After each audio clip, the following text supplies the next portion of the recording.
What's up? It's your boy Jay King. I am trying something new today. Little Twitter question and answer. I'm going to be answering in video, obviously. My room really didn't look great, so I just made this makeshift studio with my Spalding game ball, David Stern signed game ball, and then Loose Ball is one of my favorite books. So obviously a makeshift studio. This is my first time doing this. I will see how it goes. If it works, if it's good, if you guys like it, we'll keep doing more of these in the future. So hopefully it'll go well. Hopefully I somewhat know what I'm doing. Bear with me though. The first question, which isn't really a question, comes from @PackAttack. I'm pretty sure I'm one of the few who really like James Young. Not really a question, just talk about him. You're not one of the few who like him. A lot of scouts really like his potential. Some people were surprised he dropped out of the lottery. You know, there was some talk he might be a late lottery pick to begin with. He's 18 years old, 6'7", lefty, known as a pretty good shooter. Didn't shoot it too well in Kentucky. The issues with him, you know, basketball IQ, he didn't take a lot of good shots at Kentucky. He kind of had a little Nick Young to his game, pretty daring with his shot selection, you know, off the dribble, guy in his face, stuff like that.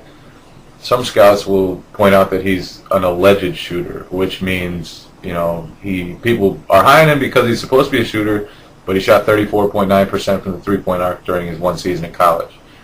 The Celtics think he's a lot better shooter than he showed. They think that he will come in, be a scorer, maybe not necessarily right away. I don't think we'll know the true value of this pick for another few years. He might need some time in the D League to get some seasoning. He definitely needs to develop, but he landed a good place in Boston. Brad Stevens last year spent a lot of time developing his young players. You know, those guys, every single day they work on player development. And I think as long as Stevens is there, it doesn't matter how good they are, not just when they're rebuilding, they're going to have that focus on player development. So James Young landed in a good place for him. He's got a lot of potential, 6'7", long, versatile defender. Maybe not a good defender yet, but he has the potential to become one because of his athletic profile. And, you know, he's a guy that they selected because of his upside and not because of what he's accomplished so far. And they really do think that he has a lot of potential. The next question comes from Adam Mayfield @Adam720.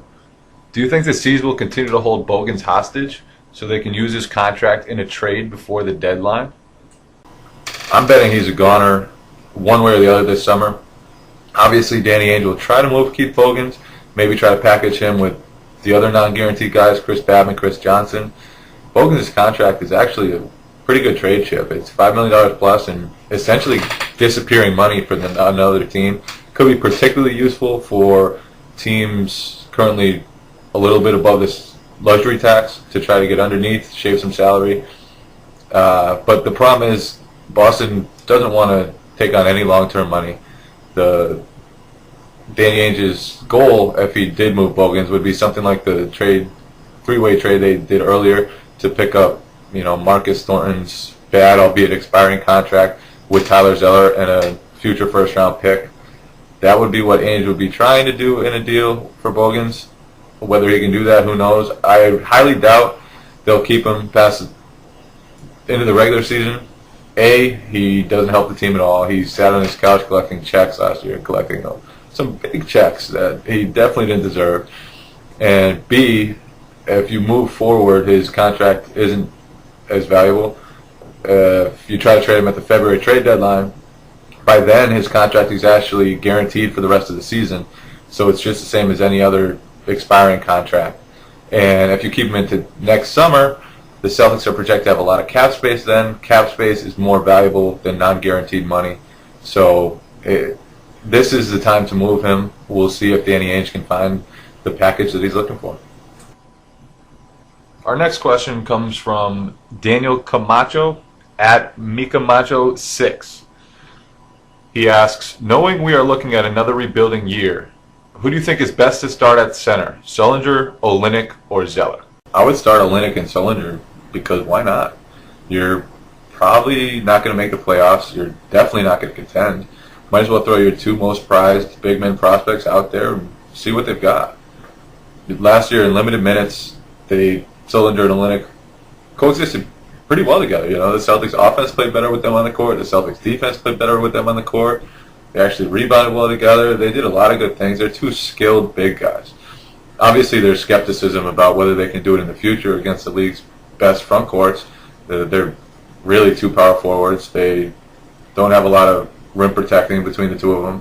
They have obvious athletic limitations and can get beaten inside against more athletic guys. But I think it's worth it to try those guys out. One of the big themes of next season is developing those two guys.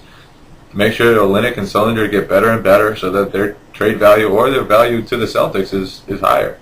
Either way, it's good for the team. I do think Zeller can maybe contend for those minutes. He's a 7-footer. He can run the court. Brad Stevens loves guys who can run the court. But that being said, he's not a 7-footer who's going to change your defense.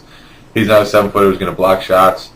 He's probably not going to give you much more defensively than either Olynyk or Sullinger do. I would give Olynyk and Sullinger those minutes as starters. Just experiment with them. See what you have. This is the time to experiment. This is the time to see what you have.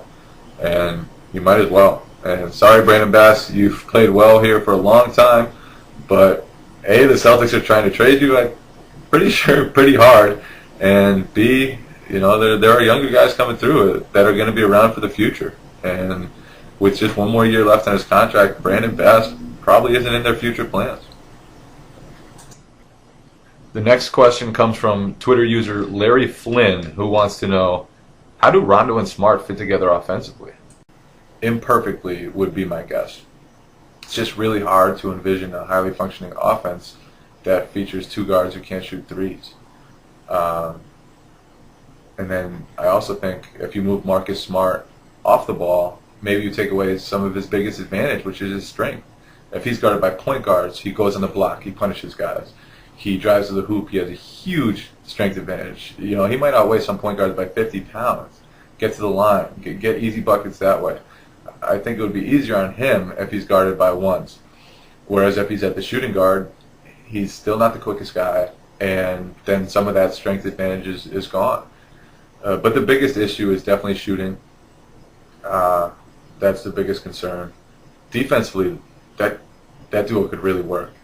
Marcus Smart, and then throw Avery Bradley into the mix. Those guys can guard anyone. Rondo, when he wants to be, can be as disruptive as any guard in the league. That could be really fun, just hounding people, full court, half court, whatever. Brad Stevens could have fun coaching those guys on the perimeter defensively. If Rondo and Smart are both in the long-term plans, if they both stay, I think it's on Smart to become a better three-point shooter. I think, Rondo's 28. He's probably reached the point where we can safely say he'll never become a reliable three-point threat. So really, it's on Smart. Two-point guard attacks can work. Having pick-and-roll threats on both sides can be devastating. Just ask the Phoenix Suns. But you do need some sort of shooting threat. And hopefully Smart can develop into that if they do keep him around. I do think that while the draft pick is Smart doesn't mean they're necessarily going to trade Rondo, it does give them some flexibility to look into more deals with that. So really interested to see what happens with Rondo. Obviously, his future is very uncertain. We'll see what happens. He becomes a free agent in a year. Celtics could look to move him before then. It looks like they'll still be in a rebuilding process by then, although they'll have a lot of cap space. Maybe be able to target some free agents. We'll see. A lot could happen with that Rondo situation.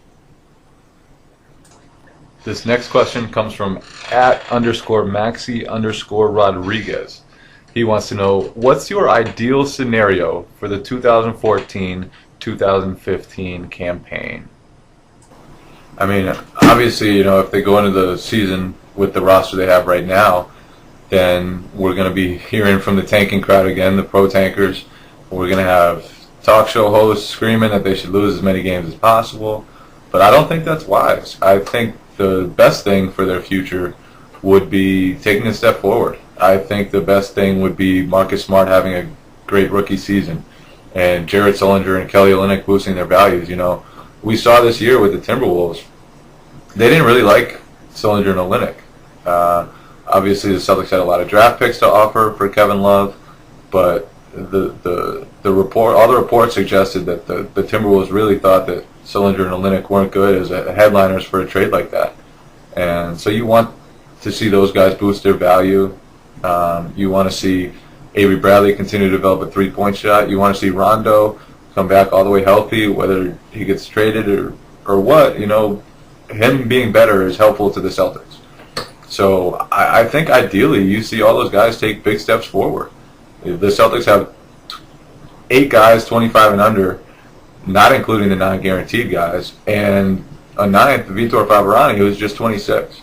So they have a lot of young guys, a lot of guys who could develop, and ideally those guys take a big step forward and they just become assets.